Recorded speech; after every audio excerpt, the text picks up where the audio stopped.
Vie divine de la très sainte Vierge Marie, de Marie de Jésus d'Agreda, chapitre 2. Attente de Marie au ciel. Lorsque Dieu trouva à propos d'exécuter son plan éternel sur ses communications extérieures, il créa d'abord, comme le dit Moïse, le ciel, demeure définitive des élus, et la terre, demeure passagère des hommes, renfermant dans son centre l'enfer, avec son feu matériel pour le châtiment des damnés.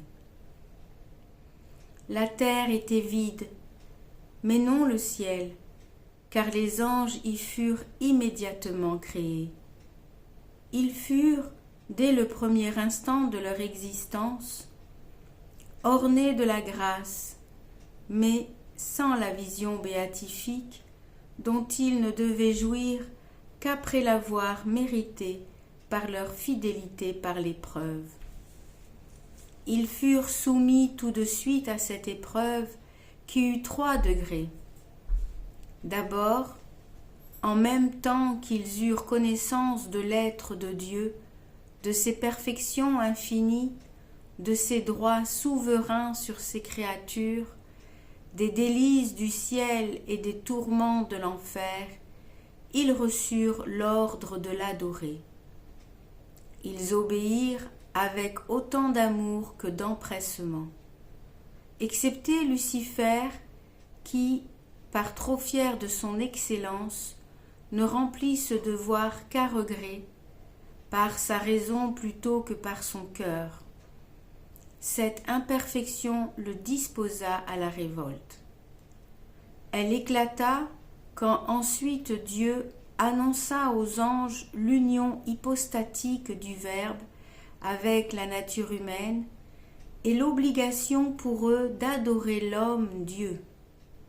Lucifer s'indigna. Orgueilleux et jaloux, il aurait voulu pour lui-même cette union si honorable et refusa, en blasphémant de rendre l'hommage de l'adoration à un Dieu humanisé ou à un homme déifié, sous prétexte que la nature angélique est supérieure à la nature humaine. Il entraîna après lui une multitude d'anges qu'il trompa par le mirage de l'indépendance, tandis que les autres, plus nombreux encore, acclamèrent avec enthousiasme le Fils de Dieu fait homme. En 3e lieu, enfin, Dieu ordonna aux anges de reconnaître pour leur reine la femme dans laquelle devait s'opérer l'incarnation du Verbe et qui, à cause de ce privilège, devait surpasser en qualité et en gloire toutes les autres créatures. Il la leur montra d'une manière imaginaire, telle que l'a décrite l'apôtre Saint Jean dans le 12e chapitre de l'Apocalypse.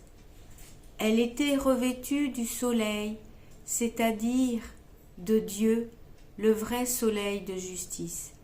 Elle avait sous ses pieds vainqueur la lune, c'est-à-dire les ombres et les appâts du péché symbolisés par l'astre de la nuit.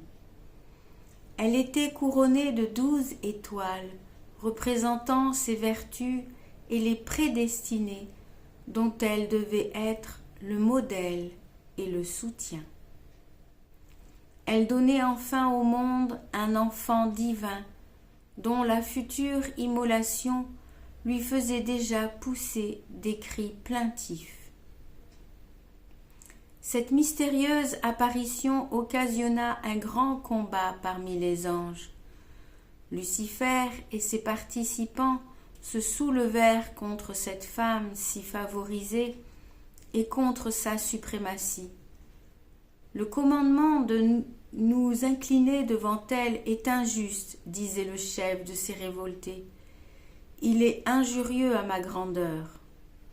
et dans le paroxysme d'une présomption et d'une colère insensée, ils eurent l'extrême insolence de dire à Dieu : « Je renverserai vos desseins, et je priverai cette femme de l'honneur que vous lui destinez. » « Eh bien, répondit Dieu, cette femme que tu ne veux pas honorer te vaincra et t'écrasera la tête. » Mais Saint Michel, le premier des bons anges, donna le signal d'une humble et affectueuse soumission à l'ordre du Créateur.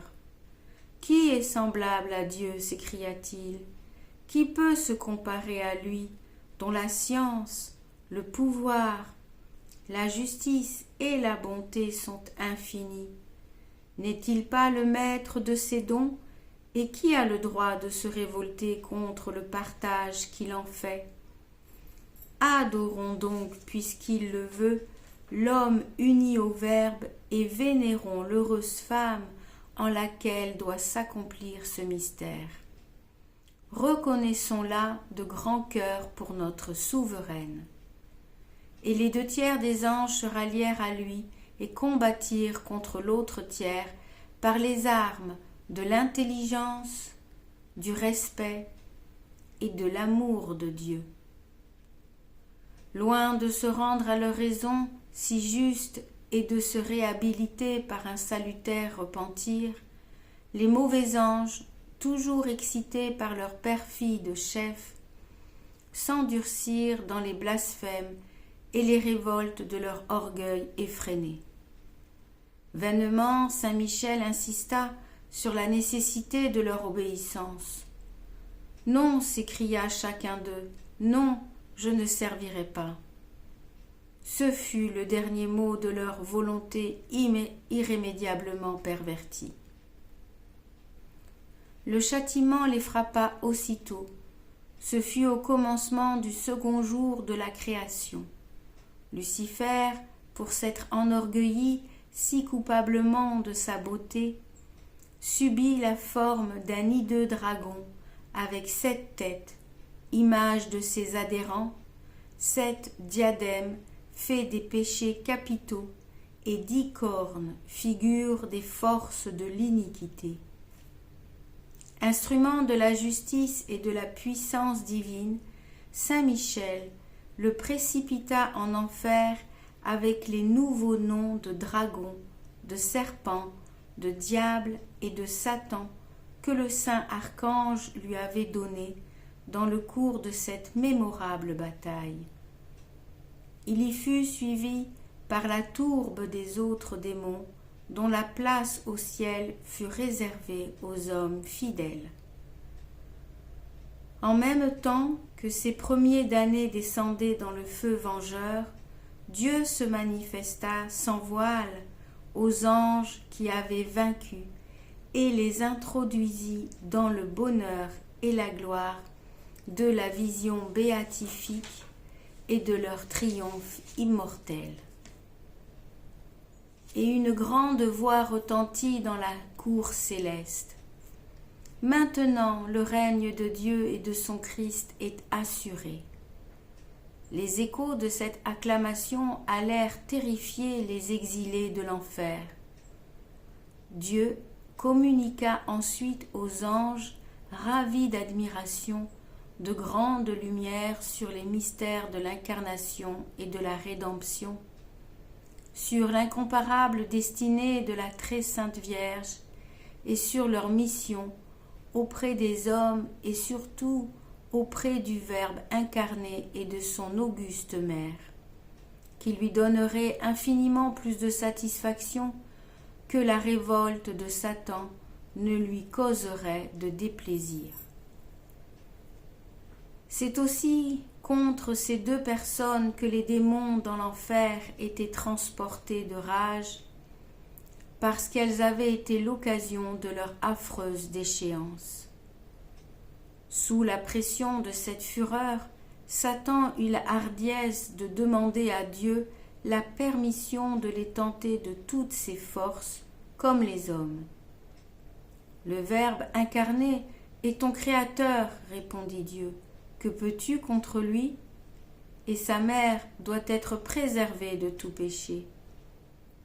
Mais quel mérite aura-t-elle dans la conservation de sa sainteté, répliqua Satan, si elle n'est pas éprouvée par la tentation? Soit, dit Dieu, qui voulait donner des modèles parfaits aux âmes éprouvées, je t'accorde la permission que tu demandes. En attendant d'exercer sur cette femme si glorieuse les persécutions dont parle le 12e chapitre de l'Apocalypse, Satan et ses sujets continuèrent à s'irriter et à comploter contre elle, mais les anges du ciel ne cessaient de saluer par de joyeux cantiques de vénération et d'amour sa venue ardemment désirée. Fin du second chapitre.